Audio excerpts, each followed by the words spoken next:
اللہ الرحمن الرحیم۔ جمعۃ المبارک کی رات، اس میں ہم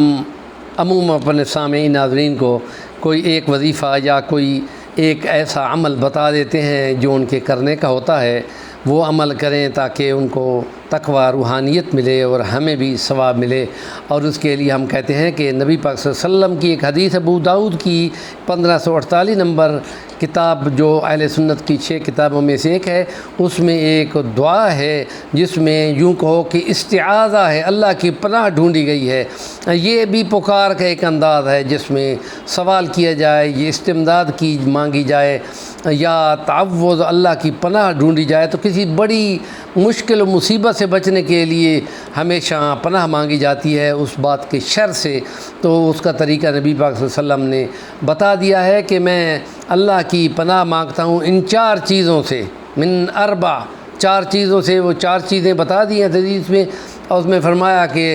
اللہم انی اعوذ بک من علم، ایسے علم سے لا ینفع، جو نفع نہ دیتا ہو، رہنمائی نہ ہوتی ہو، دل کا نور اور آنکھوں کا سرور اور ایمان یقین بڑھنے والی روشنی اس سے نہ آتی ہو، وہ علم کوئی علم نہیں ہے۔ تو دوسرا فرمایا کہ من قلب لا یخشع، ایسا دل جو ڈرنے والا نہ ہو، جس میں خشیت اور خشوع نہ ہو، اور ایسے ہی ہو بس لپ سروس ہو یا زبان کے جملے بولے جاتے ہوں جو دل تک نہ ہوتے ہوں۔ جیسے نبی پاک صلی اللہ علیہ وسلم نے فرمایا کہ قیامت کے قریب زمانے میں قاری قرآن پڑھے گا اور اس کے حلق سے نیچے نہیں ہوگا، بس زبان تک ہوگا، اور اس نے جو کچھ کمانا ہوتا ہے یا جو نیت ہوگی بس وہ ملے گی، دل تک کوئی نہیں پہنچے گا کہ اس کا اثر ہو اور اس کے جوارے بھی اس سے کانپ رہے ہوں، یہ بات نہیں ہوگی۔ یا پھر یہ فرمایا کہ من اعوذ بک من نفس لا یشبع، میں ایسے نفس کی بھوک سے اللہ کی پناہ مانگتا ہوں جو سیری نہ ہوتا ہو،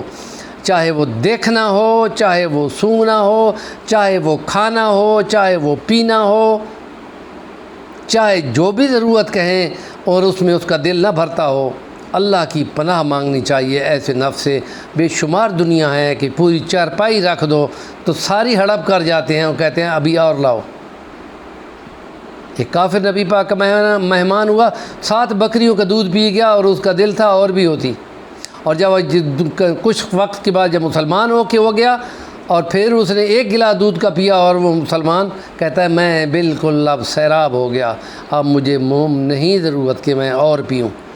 اور پھر تیسری چوتھی دعا جو آپ نے اللہ کی پناہ ڈھونڈی ہے، من دعاء لا یسمع، ایسی دعا سے میں پناہ مانگتا ہوں جو سنی نہ جائے۔ اب حدیث کی شرح حدیث سے کی جاتی ہے یا قرآن سے کی جاتی ہے، اور سب سے پہلے قرآن سے میچ کراؤ، پھر حدیث کی حدیث سے میچ کراؤ، اور یہ بھی نہیں کہ قرآن کو چھوڑ دو حدیث پہ عمل کر دیا، یہ ہو ہی نہیں سکتا، یا وہ حدیث ہو ہی نہیں سکتی جو قرآن سے ٹکرا جائے یا قرآن کی نفی کر دے، یہ ممکن ہی نہیں ہے۔